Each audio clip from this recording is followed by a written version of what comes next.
Narudia, kuna mwanamme katua Shinsita anaitwa Fred Ngoma. Nyie waandishi, Fred Ngoma ni satellite ya dunia ya mpira.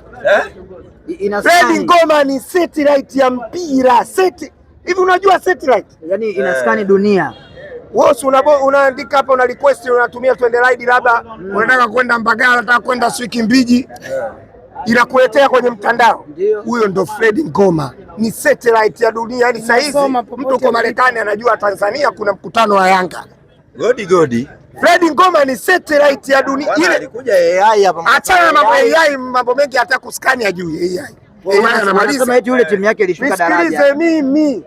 Fred Ngoma ni satellite ya dunia. Satellite inakaa hivi, inachungulia dunia nzima. Hapa kuna maji, hapa kuna matope, hapa nipeleke pale.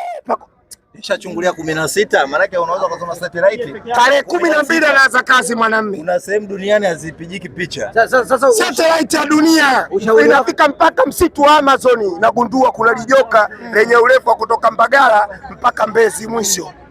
Satellite ya dunia. Fred Ngoma, midfield ya mpira. Anatikisa kichwa, unaelewa ama anakutisha? Midfield ya mpira. Midfield ya. Unawashauri nini tarehe 12? Unawashauri wasikimbie.